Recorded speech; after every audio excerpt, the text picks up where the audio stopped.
오늘 하나님께서 우리에게 주시는 말씀은 요한복음 10장 22절부터 42절까지 말씀입니다. 요한복음 10장 22절부터 42절까지 말씀을 우리가 한 목소리로 읽겠습니다. 시작. 예루살렘에 수전절이 이르니 때는 겨울이라. 예수께서 성전한 솔로몬 행각에서 거니시니 유대인들이 애워싸고 이르되 당신이 언제까지나 우리 마음을 의욕하게 하려 하나이까? 그리스도이면 밝히 말씀하소서 하니 예수께서 대답하시되 내가 너희에게 말하였으되 믿지 아니하는도다. 내가 내 아버지의 이름으로 행하는 일들이 나를 증거하는 것이거늘 너희가 내 양이 아니므로 믿지 아니하는도다. 내 양은 내 음성을 들으며 나는 그들을 알며 그들은 나를 따르느니라. 내가 그들에게 영생을 주노니 영원히 멸망하지 아니할 것이요 또 그들을 내 손에서 빼앗을 자가 없느니라. 그들을 주신 내 아버지는 만물보다 크심에 아무도 아버지 손에서 빼앗을 수 없느니라. 나와 아버지는 하나이니라 하신대 유대인들이 다시 돌을 들어 치려 하거늘 예수께서 대답하시되 내가 아버지로 말미암아 여러 가지 선한 일로 너희에게 보였거늘 그 중에 어떤 일로 나를 돌로 치려 하느냐. 유대인들이 대답하되 선한 일로 말미암아 우리가 너를 돌로 치려는 것이 아니라 신성 모독으로 인함이니 내가 사람이 되어 자칭 하나님이라 함이로다. 예수께서 이르시되 너희 율법에 기록된 바 내가 너희를 신이라 하였노라 하지 아니하였느냐. 성경은 패하지 못하나니 하나님의 말씀을 받은 사람들을 신이라 하셨거늘 하물며 아버지께서 거룩하게 하사 세상에 보내신 자가 나는 하나님의 아들이라 하는 것으로 너희가 어찌 신성 모독이라 하느냐.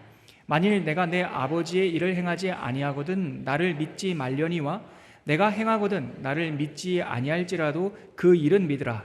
그러면 너희가 아버지께서 내 안에 계시고 내가 아버지 안에 있음을 깨달아 알리라 하시니 그들이 다시 예수를 잡고자 하였으나 그 손에서 벗어나 나가시니라.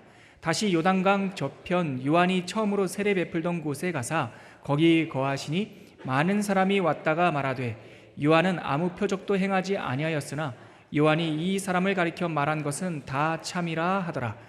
그리하여 거기서 많은 사람이 예수를 믿으니라. 아멘. 하나님 아버지, 말씀이 육신이 되어 우리 가운데 장막을 치셨다 하셨습니다. 우리가 때로 둔감할 때도 있고 때로는 세상의 요란스러운 것으로 바빠서 하나님을 잊을 때도 많지만 우리 영혼 가운데 생명 주시고 장막 치신 그 예수의 사건이 분명하오니 우리 가운데 다시 한번 하나님에 대한 감각이 살아나게 하여 주옵소서. 주님께서 부활의 날로 정한 이날 우리가 나와서 예배하고 말씀을 듣사오니 우리의 귀를 열어주셔서 하나님의 음성 친히 듣는 아침 되게 하여 주옵소서. 예수님의 이름으로 기도합니다. 아멘. 인천은 6.25 전쟁의 전세를 반전시켰던 인천 상륙작전의 포인트죠. 1950년 9월 15일 연합군은 월미도에 상륙했고 그로부터 딱 12일 후 9월 28일 정부 청사에 태극기를 개항하면서 서울이 다시 90일 만에 수복되었음을 선포했습니다. 6.25 전쟁사에서 그날은 상당히 중요한 날이기 때문에 국가적인 기념일로 우리가 구별하지는 않지만 이 군 관련 단체들은 9.28 서울 수복일이라고 따로 떼서 기념하기도 합니다. 유대인들에게도 사실 근데 이런 날이 있었어요. 성전을 수복한 날, 다시 깨끗하게 하나님께 봉헌한 날, 그래서 수전절이라고 부르는 이 절기가 있습니다. 유대인들에게 성전은 좀 남달랐습니다. 성전은 유대인들에게 하나의 종교적인 장소가 아니라 민족적인 상징이었고 그 삶의 중심이었어요. 그런데 이 성전을 빼앗긴 일이 있습니다. 기원전 167년 그 당시 고대 근동의 패권을 장악했던 나라 이름으로는 시리아, 왕조 이름으로는 셀류키드 왕조라는 왕조가 있었어요. 알렉산더의 장군이었던 그 사람이 따로 독립해서 지금으로 따지면 리비아, 시리아, 이라크, 이란까지, 터키까지 이 고대 근동 거의 대부분을 정복했던 나라입니다. 그 나라는 이 예루살렘과 이 팔레스타인도 예외가 없었죠. 남하 정책을 펴서 이 남쪽에 예루살렘까지 다 점령한 거예요. 그 후손의 왕들 중에 조금 이렇게 유별난, 조금 폭력적인 왕이 있었는데 그 왕 이름이 안티오쿠스 에피파네스 4세라고 하는 사람이에요. 이 사람은 예루살렘을 점령하고 유대인들이 마음에 안 들었던 것 같아요. 특별히 이 사람들의, 이 유대인들의 이 종교, 하나님 여호와 신앙이 마음에 안 들어서 예루살렘을 포위한 후에 점령하고 그 예루살렘 성전 앞들에다가 제우스 신상을 세웠어요. 제우스 신상을. 그리고 유대인들이 특별히 금했던 동물이 있었죠. 돼지.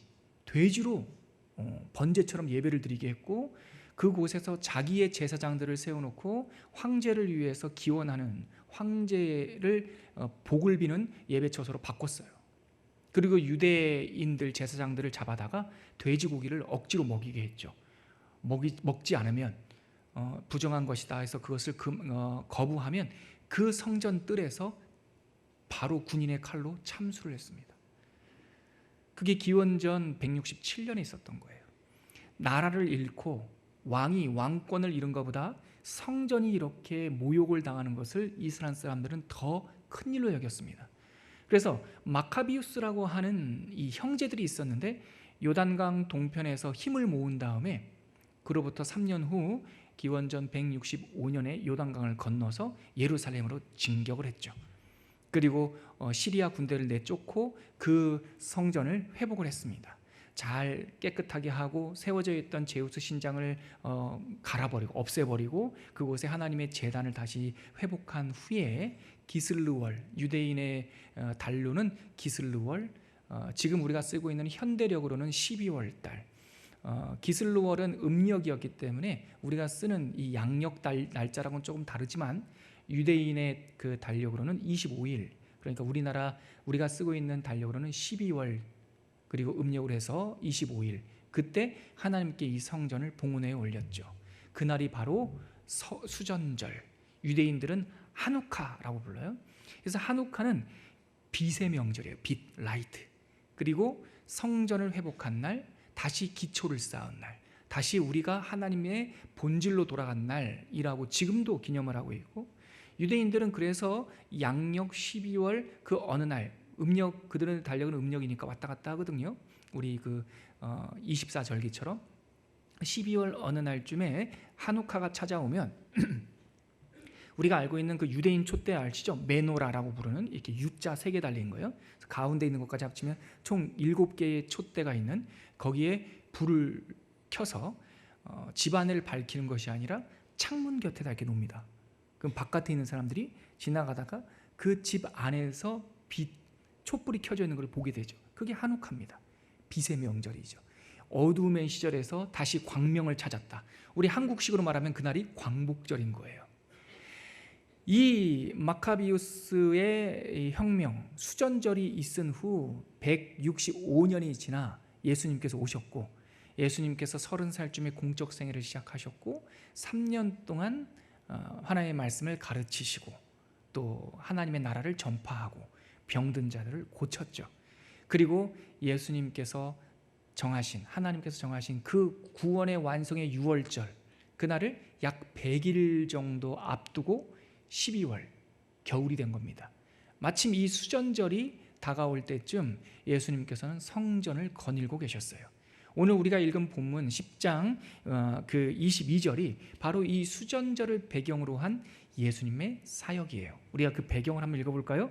먼저 22절과 23절을 다시 한번 읽겠습니다. 시작. 예루살렘에 수전절이 이르니 때는 겨울이라.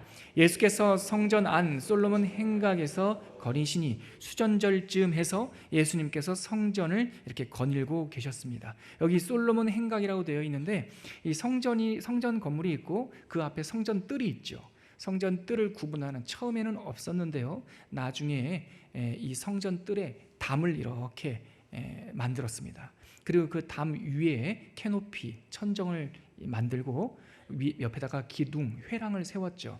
헬라식 문화가 좀 이렇게 유입된 겁니다. 그래서 겨울에는 이 뜰에서 말씀을 전하기가, 이 랍비들이 하나님의 말씀을 가르치기가 어려워서 이 회랑 안에 들어가서 말씀을 전했는데, 고고학자들의 발굴에 따르면 이 성전 정문 앞 정면에 보이는 회랑이 솔로몬 회랑이었어요.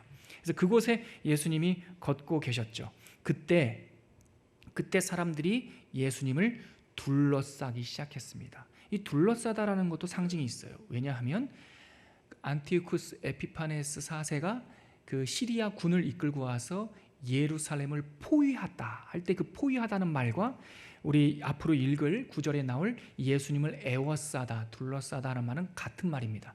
그들이 예수님을 에워싸고 둘러싸고 예수님께 다그치기 시작했어요. 그 9절이 24절입니다. 같이 한번 읽어볼게요. 24절 시작. 유대인들이 에워싸고 이르되 당신이 언제까지나 우리 마음을 의욕하게 하려 하나이까?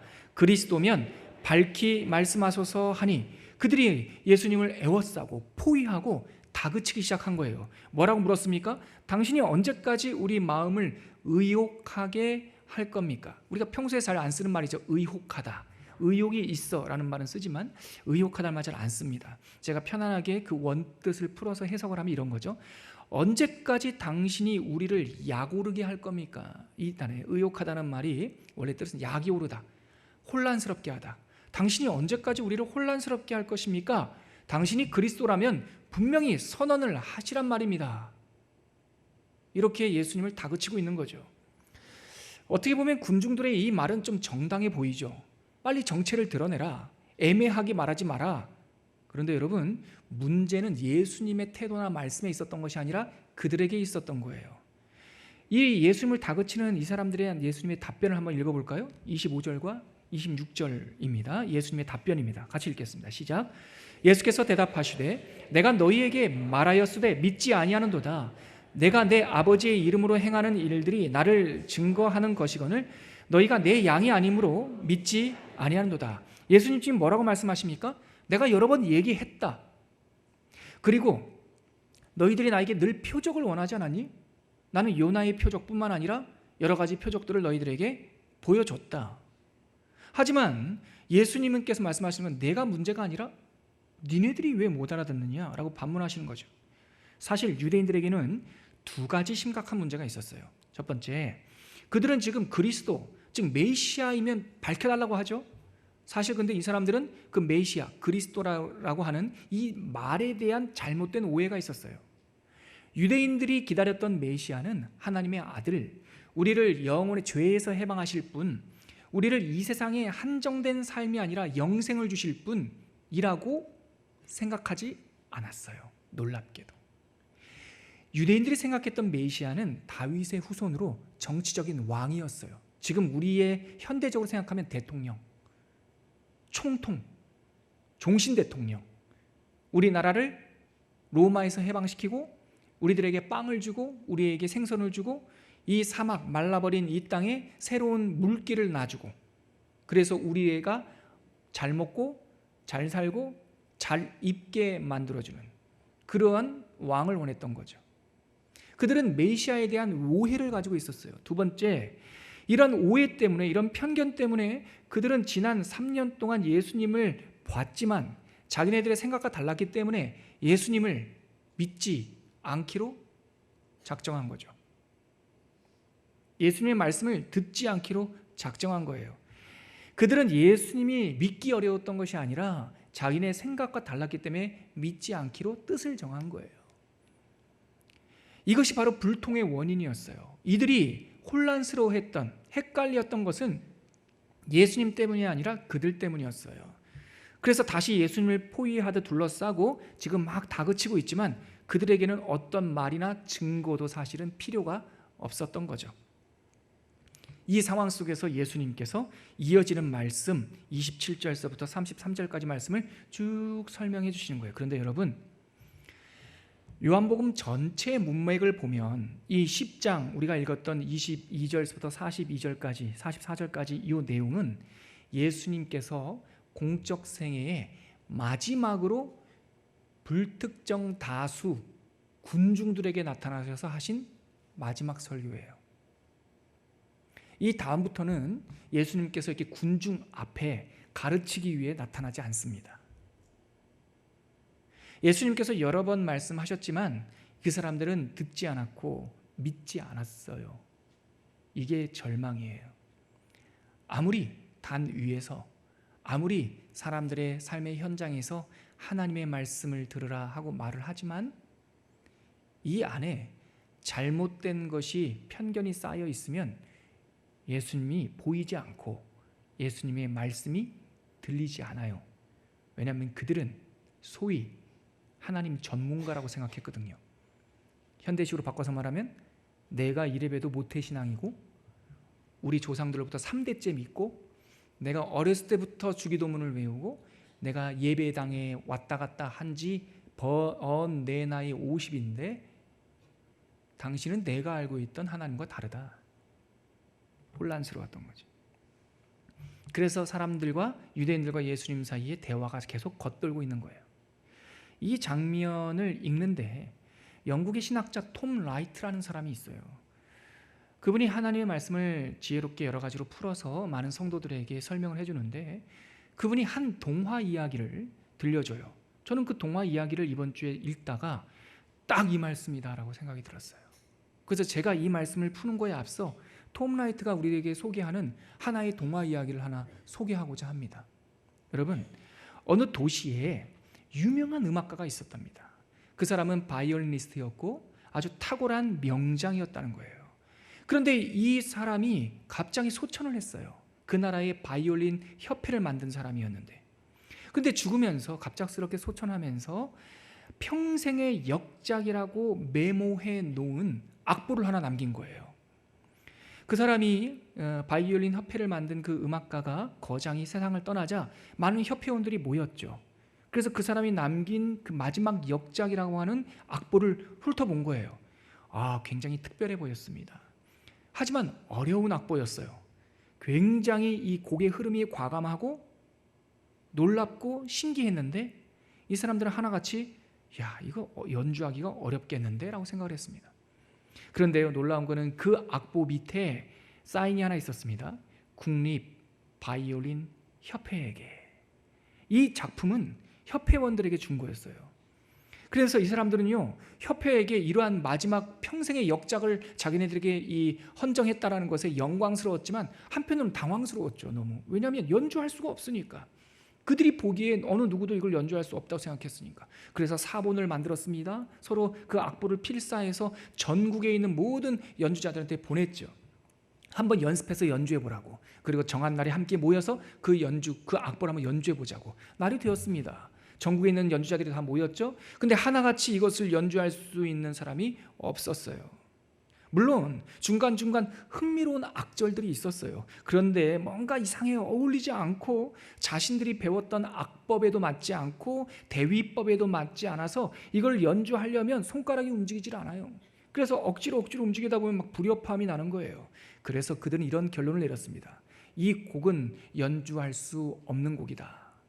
아마도 이 명장, 이 거장이 세상을 떠나기 전에 정신이 오락가락할 때 만들었나 보다. 그리고 나서 말을 합니다. 그래서 그 사람은 조금 엉뚱했지. 그 사람은 이렇게 이상적이었어. 이렇게 엉망진창인 악보를 만들었단 말이야. 그리고 그들은 결론을 내렸습니다. 이 곡은 연주가 불가능하다. 그리고 흩어졌고 그 모든 음악가들은 이 일을 까마득하게 잊었어요. 그런데 몇 년이 지나서 어느 날 평범하게 생긴 청년 한 사람이 그 도시에 찾아왔어요. 그 사람은요, 전혀 음악가처럼 보이지 않았습니다. 행색을 보니까 무슨 집시, 그리고 그 손에 낡은 바이올린 가방이 하나 들려있는 거 보니까 아무리 높게 쳐줘도 바이올린 수리공인가 정도 생각했어요. 그 사람은 그 도시 변두리에다가 여관을 하나 얻었습니다. 왜냐하면 도시가 너무 비싸가지고 도시 안에 머무를 수 없었거든요. 하지만 틈만 나면 도시에 와서 그 사람들이 모이는 광장에서 망가진 바이올린을 고쳐주기도 하고 어린아이들이 모여들면 그 앞에 간단한 연주를 알려주기도 했습니다. 그런데 음악 축제로 가장 유명한 1년 중에 한 날이 되었어요. 많은 전국에 있는 음악가들이 모였죠. 그런데 놀랍게 광장에서 한 번도 들어보지 못한 신비하고 아름다운 음악 소리가 들려오기 시작한 거예요. 사람들은 그 음악 소리를 따라서 사람들이 광장에 모여들었고 이 소문이 퍼지기 시작했죠. 그래서 그 나라에서 내노라 하는 연주자들도 한두 명 모이기 시작했습니다. 모이자마자 그 연주가는, 그 청년은 아주 한 번도 들어보지 못한 새로운 곡을 연주했는데 그곳에 있는 그 음악가들은 아주 직관적으로 그 음악이 몇 년 전 자기네들이 포기했던 그 악보의 연주곡이라는 것을 알게 되었죠. 연주가 끝난 다음에 사람들 가운데서는 박수가 나왔습니다. 그리고 그 연주가들 가운데 몇 명도 자기도 모르게 얼떨결에 박수를 치기도 했어요. 그래서 쫙 끝난 다음에 정막이 흐르는데 소위 이 전문가라는 사람들 가운데 그 청년을 비난하기 시작했어요. 그들은 이렇게 말합니다. 화를 내면서, 당신 지금 뭐 하는 거야? 이건 우리 곡이란 말이지. 자기네 협회에 헌정된 곡이니까. 당신은 협회 회원도 아니고 악보도 없고 이 연주곡을 여기서 연주하면 불법이야. 그리고 무슨 권리로 이 광장에서 연주한단 말이야. 이 광장은 우리들의 무대라고. 우리를 지금 바볼로 만들려는 속셈이야? 협회 회원증을 한번 내놔봐. 그래, 미소를 띠면서 말했습니다. 협회 회원증이 없겠지. 그렇다면 다른 나라에서 받은 협회 회원증이라도 내놔봐. 아무것도 없다면 당장 꺼져. 당신의 고향으로. 이렇게 청년을 다그쳤죠. 그때 이 평범한 청년이 말을 했습니다. 여러분, 저는 사실 그 명장 음악가의 아들입니다. 아버지께서 제게 이 곡을 연주하는 법을 어렸을 때부터 가르쳐 주셨죠. 그리고 소천하시기 전 당신이 만든 이 협회의 회원으로 나를 인정하셨습니다. 여러분들도 아시다시피 이 협회를 만든 분은 그분 아닙니까? 사람들은 그 청년의 말을 듣고 이해하거나 인정하지 않았어요. 더 분노하기 시작했어요. 왜냐하면 협회 회원이 그렇게 남루할 수 없거든요. 협회 회원이 변두리 음침한 여관에서 잘 수 없고, 협회 회원이 저렇게 연미복도 없이 광장에서 아무렇게나 연주할 수 없거든요. 그래서 그들은 이렇게 또 분노에 가득 차서 말했습니다. 말도 안 되는 소리 좀 하지 마. 당신은 우리와 아무 상관이 없어. 당신이 아버지라니 무례하게 짝이 없군. 나는 그분의 제자요. 나는 그분을 알고 있어. 당신은 그분과 상관없어. 청년은 그들의 눈을 응시하면서 이렇게 말했어요. 제 모습이 보고 믿겨지지 못하겠거든 제가 하는 이 연주를 듣고 이 사실을 믿으십시오. 사람들은 그를 더욱 비난하기 시작했고, 어떤 성미 급한 사람은 그 사람의 뺨을 때렸고, 어떤 사람들은 돌을 들고 이 청년을 죽이려고 했어요. 다음 날 아침 그는 조용히 사라졌고 그 도시에서는 다시 그 곡을 들을 수 없었어요. 동화 이야기 같지만 저는 이 톰 라이트가 말하는 이 동화 이야기가 오늘 우리가 읽었던 예수님의 공적 생애의 마지막 회중설교, 이 말씀을 해석하는 이야기라고 읽었습니다. 여러분, 당신이 그리스도라면 명백하게 얘기해라. 당신을 밝혀라 라고 다그치는 이 사람들에게 예수님께서는 나는 이미 말했다라고 설교하셨어요. 그리고 나와 아버지는 하나다라고 얘기했죠. 그러자 이들은 분노에 가득 찼고 돌을 들어 예수님을 치려고 했고 예수님과 논쟁하기 시작했습니다. 그 이야기, 예수님의 말씀에 대한 이 회중들의 반응이 30절부터 33절까지 있어요. 우리 성경 말씀을 통해서 이 하나님의 아들을 향해 돌을 들었던 사람들의 반응을 한번 읽어보죠. 우리 10장 30절에서 33절입니다. 시작. 나와 아버지는 하나이니라 하신대 유대인들이 다시 돌을 들어 치려 하거늘 예수께서 대답하시되 내가 아버지로 말미암아 여러 가지 선한 일로 너희에게 보였거늘 그 중에 어떤 일로 나를 돌로 치려 하느냐. 유대인들이 대답하되 선한 일로 말미암아 우리가 너를 돌로 치려는 것이 아니라 신성 모독으로 인함이니 내가 사람이 되어 자칭 하나님이라 함이로다. 여러분, 수전절에 있었던 유대인과 예수님 사이의 이 갈등, 이 답답함이 바로 여기 있는 거예요. 이들은 자기네들이 하나님 전문가라고 생각했어요. 정말 소위 영적 엘리트들이었어요. 근데 이들이 보기에 예수님은 어땠습니까? 너무나 초라했어요. 너무나 평범했고 너무나 촌스러웠어요. 나사렛이라니 말이죠. 유대 지파 출신이 아니라 저 변방 스불론 납달리 땅이었던 그 촌동네라니. 그래서 그들의 눈에 보이는 자기 전문가적 식견에 따라 눈에 보이는 그 예수의 모습만 보고 그리스도가 보이지 않았던 거예요. 그래서 그의 말씀이 들리지 않았던 거예요. 아니요, 어쩌면 처음에는 호기심이 있었을 수 있습니다. 그래서 처음에 바리새인들이 그렇게 예수님을 따라다닌 거예요. 따라다녀서 예수님의 제자가 된 것이 아니라 따라다니면서 예수님의 고소자가 되었죠. 하지만 예수님의 모습과 예수님이 하는 메시지와 그의 연주가 그들이 배웠던, 그들이 상상했던 하나님과 달랐기 때문에 듣지 않기로 작정했고, 보지 않기로 결정했고, 믿지 않기로 뜻을 모았어요. 그리고 얼마 지나지 않아 3년이 채 되지 않아 이 소위 하나님 전문가들은 그 나사렛 예수, 이 촌놈을 죽여버려야겠다라고 결정을 했어요. 톰 라이트의 동화에서는 그 명장의 아들이 이른 아침에 그 도시를 떠나는 것으로 끝나지만 우리 주님은 떠나지 않으세요. 우리 주님은 포기하지 아니하시고 그들에게 다시 말씀을 하셨어요. 그것이 바로 오늘 마지막 회중설교 두 번째 마디 34절부터 38절까지 있는 말씀인데, 제가 성경에 있는 말씀 아까 읽었지만 이 말씀을 조금 더 편안하게 동화 이야기처럼 편안하게 번역을 한번 해드릴까 합니다. 눈은 34절부터 38절까지 성경을 보시고 귀는 제가 쉽게 풀어드리는 성경 해석을, 번역을 한번 들어보시길 바랍니다. 34절입니다. 여러분은 시편 84편에 기록된 구절, 내가 너희들을 신이라 하였노라 라는 구절을 읽어보지 못했습니까? 어렸을 때부터 암송하지 않으셨습니까? 여러분, 성경이 기준 아닙니까? 성경은 변함없지 않습니까? 성경에 하나님의 말씀을 받은 여러분들의 조상들을 향해 신, 엘로힘이라고까지 하셨는데, 하물며 하나님께서 거룩하게 구별해서 이 땅에 보냄을 받은 내가 하나님의 아들이라고 말했다고 해서 어찌 신성모독이라고 말씀하십니까? 만일 내가 하는 일이 여러분들이 알고 있는 그 하나님과 관계가 없는 일이라면 저를 비난하십시오. 하지만 여러분이 알고 있는 그 하나님의 뜻에 내가 하는 일이 부합하다면 내 모습이 아니라, 내 출신이 아니라, 내 형색이 아니라 내가 하는 이 일을 보고 믿으십시오.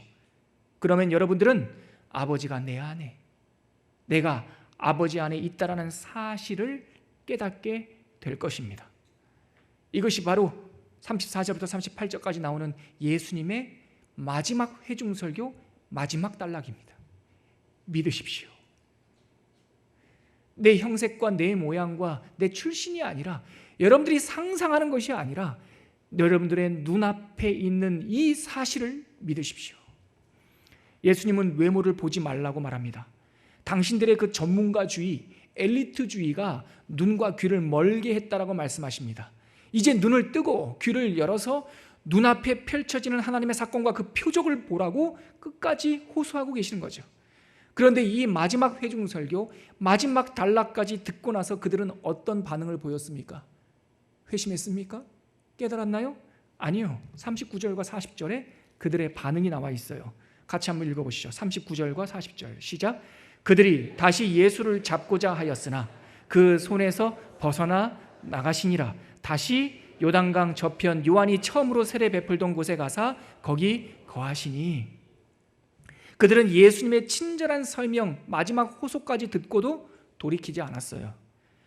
여러분, 이처럼 종교성 그리고 전문가주의는 이처럼 위험한 거예요. 차라리 모르는 게 나아요. 차라리 나는 처음 듣는 소리다, 베레아 사람들처럼 난생 처음 듣는 소리다 하면 이 말씀이 정말 그러한가 하여 주야로 상고할 수나 있지.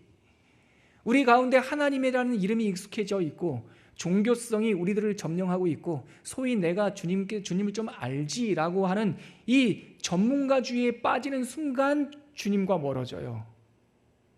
사랑하는 좋은 성도 여러분, 혹시 여러분들 가운데 마음이 뻑뻑하고 쓸쓸한 시절을 맞이할 때 여러분 앞에 어떤 이가 나타나서 내가 예수님을 좀 안다, 내가 하나님과 특별한 연관성이 있다, 주님께서 나에게 뭔가를 주신다라고 전문가, 영적 엘리트 행세를 하거든 주님께서 여러분들에게 주신 맑은 눈으로 그 영적 엘리트를 눈을 지그시 쳐다보십시오. 주눅들면 안 됩니다. 지그시 쳐다보시고 웃으면서 말씀하십시오. 내가 예수도 알고 하나님도 아는데 너는 누구냐? 바울이 전도할 때 마귀가 했던 말이에요. 스게와 7 아들이 예수의 이름을 빙자하여 마술을 부리려고 할 때 그 귀신 들렸던 그 악한 영조차 내가 바울도 알고 예수도 아는데 너는 누구냐? 여러분, 영적 엘리트는 없어요. 하나님께서 모든 사람들에게 비밀로 하시고 그 한 사람의 꿈에만 나타나서 말씀하시는 특별한 구원의 비밀은 없어요. 그럴 것 같으면 우리 주 예수 그리스도께서 마국간에 오실 일이 없었어요. 그렇게 비밀로 숨겨두실 것 같으면 우리 주 예수께서 나사렛 몫으로 오시지 않았단 말이죠. 이렇게 목숨까지 내놓고 나서 모든 사람들이 볼 수 있는 골고다 언덕에서 십자가를 지시지 않으셨단 말이죠.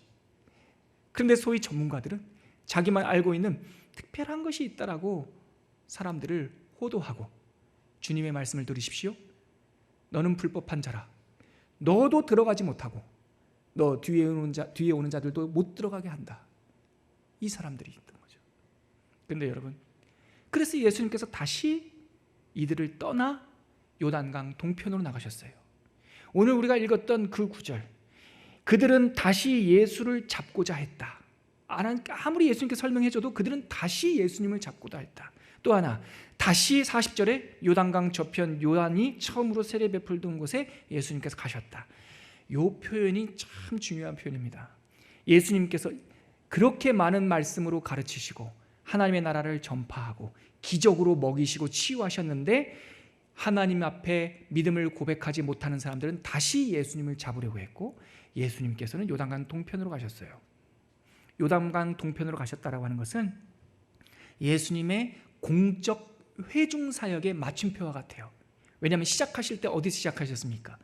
요단강 동편 이 세례 주던 곳, 길르앗 지역이라고 했던 이 세례 주던 곳에서 예수님께서 공적 생애를 시작하셨고 이 공적 생애를 마치신 후에 다시 세례 주시는 곳으로 가셨어요.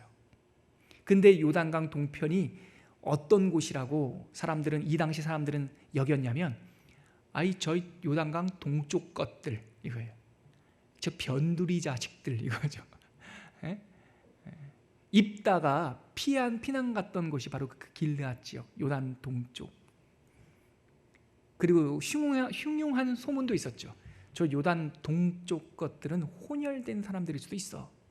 그래서 요단강 동쪽은 요즘에 유행하는 그 영화, 저는 아직 못 봤지만 그 기생충이라고 하는 영화에서 묘사하는 반지하 새빵살이 하는 사람이라고 당시 유대인들이 여겼던 땅이에요. 예루살렘에서 배척을 받고 예루살렘에서 돌에 맞아 생을 마감하실 뻔했던 주님은 아직 그 유월절까지, 어린 양의 절기 유월절까지 100일이 남았기에 그들의 손을 피해 다시 그 변두리 지역으로 가셨어요. 못 배운 사람, 못 가진 사람, 대우받지 못하는 사람, 나병 환자 시몬이 살던, 그 다음에 나사로가 살던 그 동네로 가셨어요. 그런데 그 변두리 지역에서 놀라운 반전이 일어났습니다. 예루살렘에서 있었던 갈등과 긴장과는 전혀 다른 반전이 그 요단강 동편에서 일어났습니다. 요단강 건너편 변두리에서 있었던 일을 한번 읽어볼까요? 오늘 우리가 읽었던 본문의 맨 마지막 두 구절 41절과 42절입니다. 같이 한번 읽겠습니다. 시작. 많은 사람이 왔다가 말하되 요한은 아무 표적도 행하지 아니하였으나 요한이 이 사람을 가리켜 말한 것은 다 참이라. 42절 시작. 그리하여 거기서 많은 사람이 예수를 믿으니라. 아직 겨울입니다. 아직 6월절이 다가오지 않았기 때문에 예수님께서는 이 변두리 지역, 아무도 주목하지 않던 이 변방 지역으로 예수님께서 몸을 피하셨는데, 그곳에 못 배운 사람, 가진 게 없는 사람, 사람들한테 당시에 전문가들한테 대우받지 못하던 사람들이 예수님께 나왔는데, 예수님께 나와서 그 표적을 보고 그 사인을 보고 예수님을 다 믿었어요. 많이 믿었어요. 믿음의 혁명이 일어난 겁니다. 여러분, 참으로 믿음의 역사란 이렇게 일어납니다. 복음의 역사, 생명 살리는 하나님의 역사는 많이 배운 사람, 소위 전문가라고 생각하는 사람들, 특히 저 같은 사람 조심해야 돼요. 목사와 교사라고 말하는 사람들을 통해서 진행되기보다 그저 하나님을 편견 없이 믿고 편견 없이 보고 편견 없이 듣는 우리와 같은 평범한 사람들을 통해서 하나님의 역사는 진행됩니다. 저 같은 사람은요, 이 영적 전쟁에서 이미 신분이 다 들통난 사람이에요. 마귀들이 볼 때 저는요, 그들의 전략 속에 목사, 노병균 다 알아요. 그렇기 때문에 저 같은 사람들은 나가가지고 하기가 쉽지가 않습니다.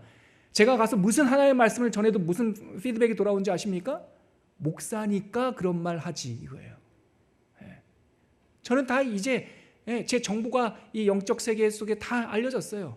그런데 제가 교회사와 성경을 보니까 하나님의 나라와 같은 거대한 이런 혁명, 하나님 나라 운동, 지금 우리 초원교회가 하고 있는 생명 살리는 운동, 인생이 뒤집어지는 이 전복적 혁명, 예수님을 믿었는데 세례받았는데 옛날처럼 살 수 없잖아요. 이 뒤집어지는 혁명은 중심부, 소위 영적 전문가들을 통해서 일어나는 것이 아니라 나사렛, 요단강 동편과 같은 변두리, 평범한 사람들, 목수와 어부를 통해서 확장되더란 말이죠. 그래서 채 1세기 100년이 되지 않아 그 변두리, 나사렛, 촌놈, 그 목수의 제자, 어부들로 시작된 이 사람들의 이 하나님 나라 운동은 100년이 안 돼서 제국의 심장 로마를 뒤집어 버렸어요. 그래서 로마의 교회가 생겼고, 로마의 순교자들이 나왔고, 로마의 황제의 어머니를 회심시켰고, 수많은 정치 지도자들을 변화시켰고, 종부터 시작해서 자유인까지, 귀족까지, 신분과 계층과 성별과 국적에 상관없이 모든 사람들을 뒤집는 하나님 나라가 킹덤 컴, 그들에게 임했던 거죠. 이것이 바로 하나님의 역사인 거예요. 가장 혁명적인 사건은 이렇게 변두리에서 일어나는 거죠. 여러분, 변두리에 있다고, 그리고 평범하다라고, 그것이 구원의 충분 조건은 아니에요. 여러분 명심하십시오. 영적인 엘리트는 없습니다. 아멘이시죠? 그들만 특별히 갖고 있는 비기와 비책은 없습니다. 날 사랑하심, 날 구원하심, 하나님 나라 천국에 대한 온전한 가르침은 여러분들이 들고 있는 성경책에 다 있습니다. 이 성경책, 예수 구원은 예루살렘에 있는 전문가들에게만 깨닫게 해주시는 하나님의 말씀이 아니라 변두리에 있는 우리들도 깨닫게 해주시는 열려진 하나님의 말씀입니다.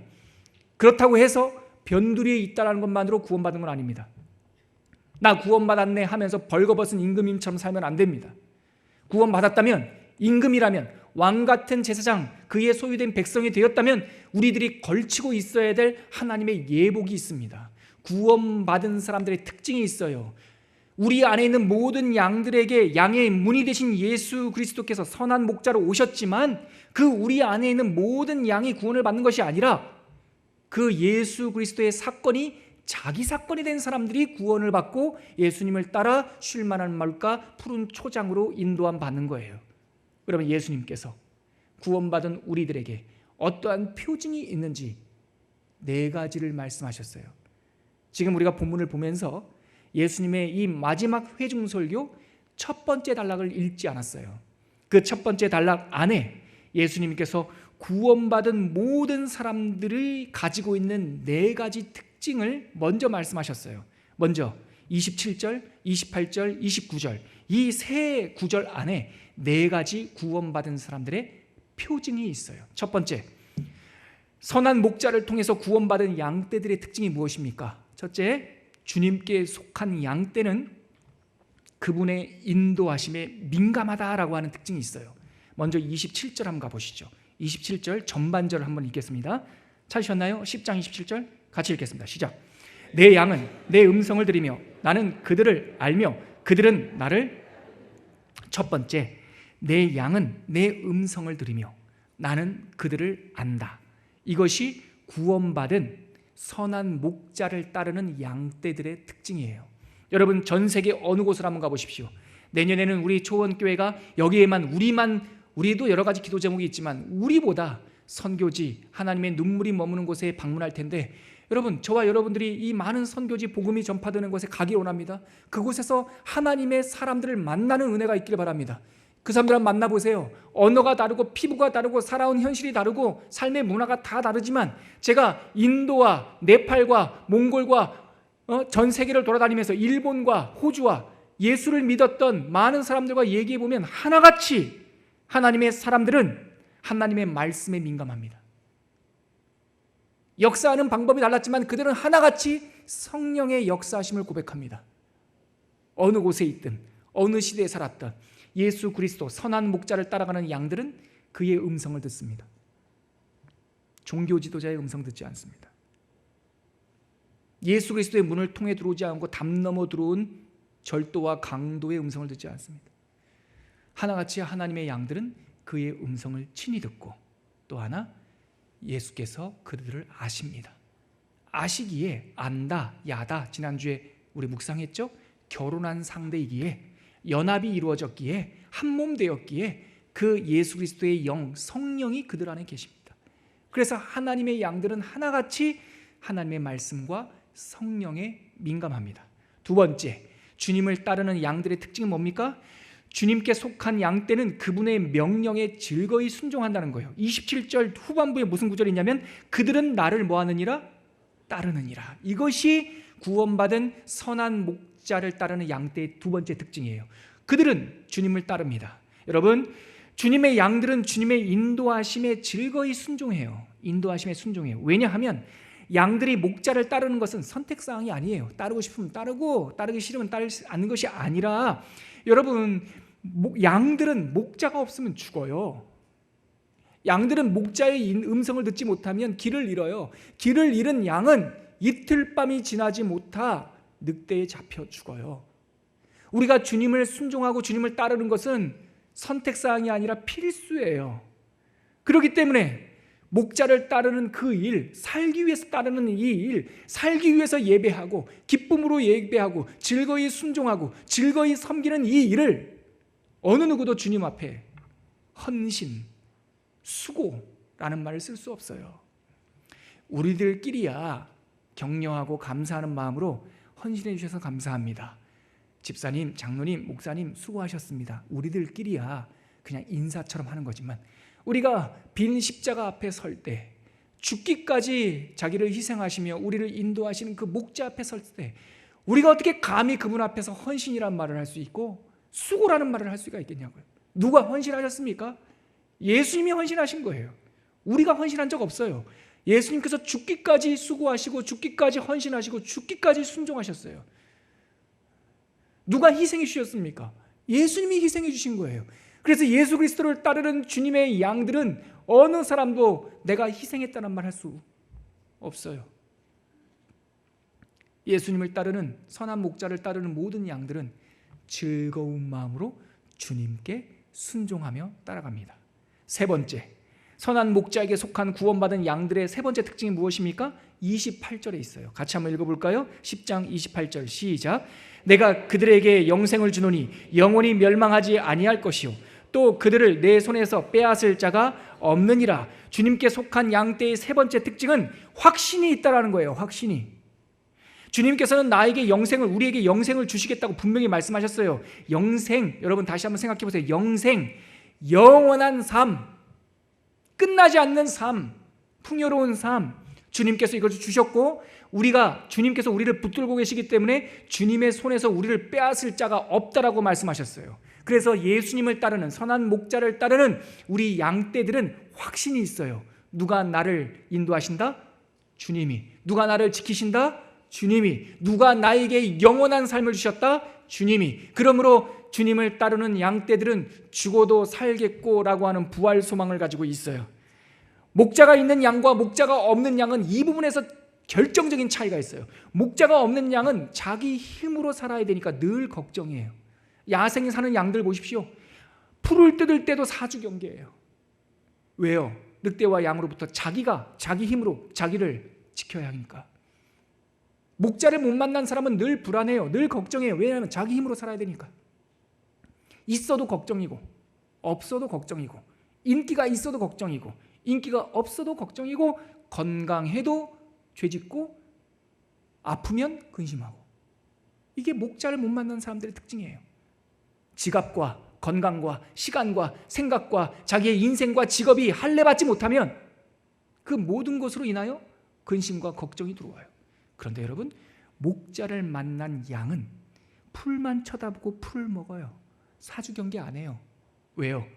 목자가 지키니까. 이러한 확신이 저와 여러분들에게 있기를 바랍니다. 때로는 사망의 음침한 골짜기를 가기도 해요. 때로는 기근을 만나기도 해요. 하지만 우리는 근심하지 않아요. 목자의 음성만 집중하시면 돼요. 여러분들 가운데 혹시 지금 기근의 시대를 맞이하고 있는 사람도 있을 겁니다. 풀이 없는 곳을 가고 계신 분도 계실 거예요. 갑자기 어저께까지 괜찮다가 기근을 만나신 분도 계실 거예요. 형편이 어쩔 수 없습니다. 그러나 여러분 두려워하지 마십시오. 확신하십시오. 예수님의 음성에 귀를 기울이십시오. 그리고 그분을 따라가십시오. 그분이 인도하시는 푸른 초장에서 맘 놓고 꼴을 마십시오. 꼴을 먹고 생수를 마시십시오. 이 확신이 예수님의 양들에게 있습니다. 내 영혼 평안해. 악한 죄 파도가 많으나 나의 영혼 늘 평안해. 이 은혜가 우리한테 충분히 있기를 주의 이름으로 축복합니다. 마지막 네 번째, 선한 목자에게 속한 구원받은 양떼들은 어떠한 특징이 있습니까? 그들은요, 주님께 속한 양떼는요, 안전합니다. 이 구절 한번 찾아볼까요? 29절 같이 한번 읽겠습니다. 시작. 그들을 주신 내 아버지는 만물보다 크심에 아무도 아버지 손에서 빼앗을 수 없느니라. 아무도 아버지 손에서 너희들을 빼앗을 수 없느니라. 다시 한번 말씀하세요. 안전하다는 거예요. 확증하다는 거예요. 주님께서 말씀하시는 건 뭡니까? 내가 지킨다. 그러므로 너희가 안전하다. 아버지는 만물보다 크시다. 그렇기 때문에 너희를 빼앗을 수 없다. 여러분, 이 사실을 믿으십시오. 여러분, 예수 그리스도를 믿으십니까? 안전합니다. 이것은 우리의 기분이나 우리의 감정이나 우리의 신념이 아니라 팩트예요. 팩트, 사실이에요. 우리는 오늘 죽어도 눈 뜨면 천국입니다. 아멘. 예수 그리스도의 보혈이 우리를 천국으로 인도하셨고 인쳤고 죄를 사해 주셨어요. 때로는 우리가 둔감할 때도 있죠.